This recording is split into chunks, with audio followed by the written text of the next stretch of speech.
আসসালামু আলাইকুম বন্ধুরা, নতুন ভিডিওতে সবাইকে জানাচ্ছি সাদর আমন্ত্রণ। আজকের ভিডিওতে আমি আলোচনা করব বাংলাদেশ বনাম জিম্বাবুয়ের মধ্যকার 5 ম্যাচে যে টি-20 সিরিজটি শুরু হচ্ছে, সেখানে দুই দলের সম্ভাবনা এবং দুই দলের শক্তিমত্তা নিয়ে। এর আগে আমি দুটি ভিডিও করেছি, বাংলাদেশের সম্ভাব্য স্কোয়াড কি হতে পারে, জিম্বাবুয়ের সম্ভাব্য স্কোয়াড কি হতে পারে। তো স্কোয়াড অলরেডি ঘোষিত হয়ে গিয়েছে, 15 সদস্যের দল ঘোষণা করেছে বাংলাদেশ এবং জিম্বাবুয়ে দুই দলই।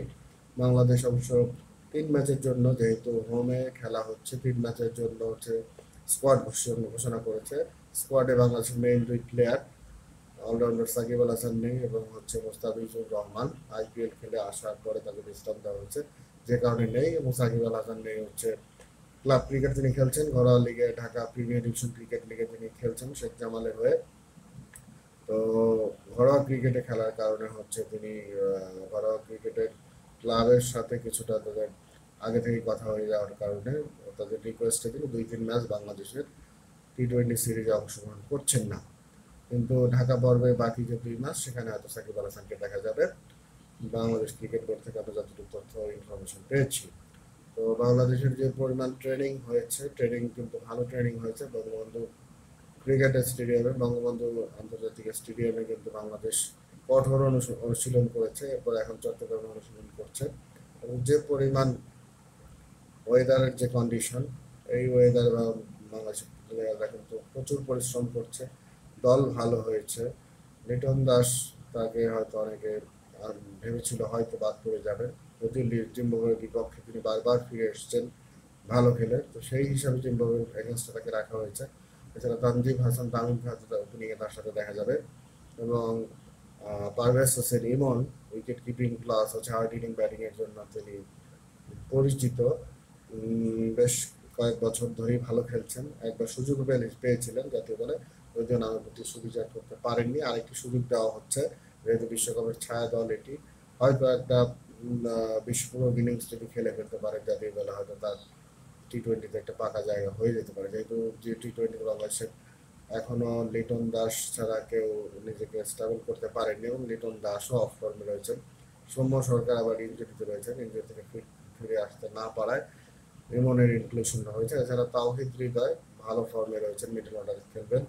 মাহমুদুল্লাহ রিয়াদ রয়েছেন, জাকির আলী অনিক রয়েছেন, শেখ মাহিদিও হ্যান্ডি ব্যাটিং করতে পারেন। এছাড়া হচ্ছে রিশাদ হোসেনের কাছ থেকেও দুর্দান্ত লাস্টে ফিনিশিং পাওয়া যাচ্ছে। ঘরোয়া ক্রিকেটে ভালো করছেন, বোলিং ব্যাটিং দুই দিক থেকেই, যদিও ঘরোয়া ক্রিকেটে আগে খুব একটা সুযোগ পেতেন না। এছাড়া বোলিং ইউনিটটা বাংলাদেশে বেশ কম্প্যাক্ট রয়েছে। তাসকিন শরীফুলটা সাথে সাইফুদ্দিনের ইনক্লুশনটা কিন্তু আরো এক্সট্রা অ্যাডভান্টেজ যোগ করেছে।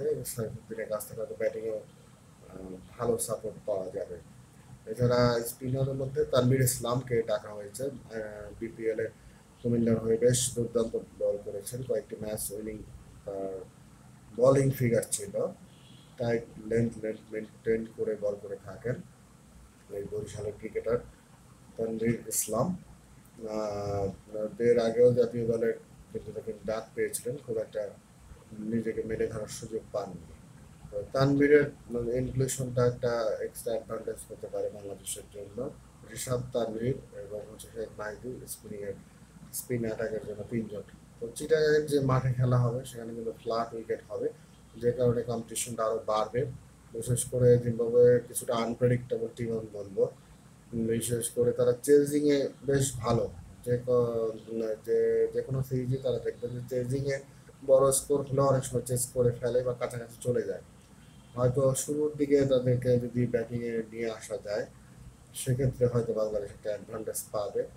এবং যেভাবে বোলিং অ্যাটাকটা আগের থেকে কিছুটা শক্তিশালী হয়েছে, ব্রাড ইভান্স ইনজুরি থেকে ফিরলে তাকে ইনক্লুড করা হয়নি, হয়তো ফুললি রিকভার করেননি তিনি, বা হয়তো তাকে তার ফর্মে ফিরতে কিছুটা সময় লাগবে। ব্লেজিং মুজারাবানি এবং রিচার্ড নাগারাভাই কিন্তু পেস অ্যাটাকের দায়িত্ব রয়েছে। এছাড়া লোক জংওয়ে পেস পেস অলরাউন্ডার হিসেবে হেল্প করবেন। এছাড়া ফারাজ আকরামকে তার সুযোগ দিয়েছে, ঘরোয়া ক্রিকেটে সে ভালো করছে, বোলিং ব্যাটিং দুই দিক থেকে সাপোর্ট দিচ্ছেন। স্লো মিডিয়াম পেস বলা যেতে পারে, মিডিয়াম একেবারে মিডিয়াম পেস বলার। এছাড়া হচ্ছে স্পিনিং অ্যাটাকে ওয়েলিংটন মাসাকার যে টাইপ বোলিং করে থাকেন। এছাড়া নুডুল ভু হয়তো রয়েছেন তার সাথে, নুডুল ভু হয়তো তাকে কিছুটা হেল্প করতে পারেন। তবে কতটা তিনি সুযোগ পাবেন ওয়েলিংটন মাসাকার যদি খেলার সম্ভাবনা বেশি।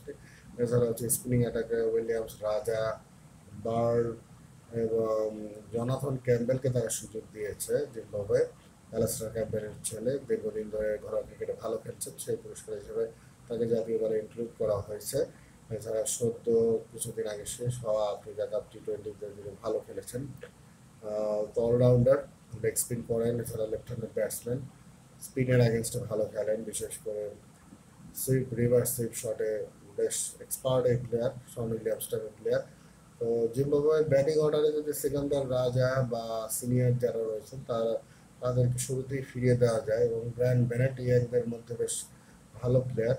সবাই যারা রয়েছে টি-20-র জন্য খারাপ প্লেয়ার না জিম্বাবুয়ের স্কোয়াডে যারা রয়েছেন, বা লাস্ট থেকে রায়ান বার্লো কিন্তু ডেভাস্টেটিং ব্যাটিং এর জন্য পরিচিত। তো জিম্বাবুয়েকে যদি আর্লি ব্যাটিং এ এনে যদি অল্প রানে গুটিয়ে দেওয়া যায়, সেক্ষেত্রে বাংলাদেশের জন্য জয় পাওয়াটা ইজি হবে, এবং চিটাগাং পর্বের ম্যাচগুলো কিছুটা হাড্ডাহাড্ডি লড়াই হতে পারে বলে আমার মনে হচ্ছে, যেহেতু দুই দলের শক্তিমত্তা একেবারে কাছাকাছি রয়েছে আমার যেটা মনে হচ্ছে টি-20 ক্রিকেট হিসেবে।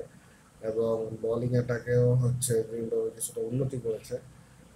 এবং ঢাকা পর্বে হয়তো বাংলাদেশ একদম ফেভারিট হিসেবেই খেলবে, দুই ম্যাচে জিম্বাবুয়ে জিম্বাবুয়েকে ডমিনেট করেই জিতবে, যেটা আমার পারসেপশন বা ধরে নিতে পারছি এর আগে যতগুলো সিরিজ হয়েছে সেই হিসাবে। কিন্তু লাস্ট সিরিজে কিন্তু না, হোম সিরিজে বাংলাদেশ কিন্তু জিম্বাবুয়েকে ডমিনেট করে সব সিরিজে হারালো। লাস্ট অ্যাওয়ে সিরিজে কিন্তু জিম্বাবুয়ে ওয়ানডে টি-20 সিরিজ জিতেছিল বাংলাদেশের এগেনস্টে, যেখানে কিন্তু সাকিব আল হাসান ছিলেন না।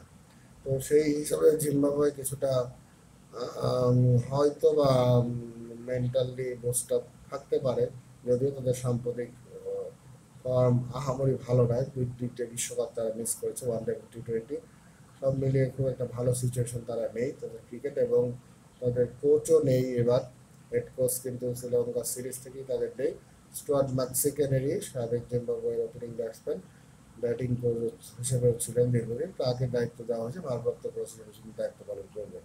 তবে টি-20 সিরিজ হিসেবে একটা দুর্দান্ত সিরিজ হবে, সে আশাবাদ ব্যক্ত করে আজকের ভিডিওটি শেষ করছি। ধন্যবাদ সবাই।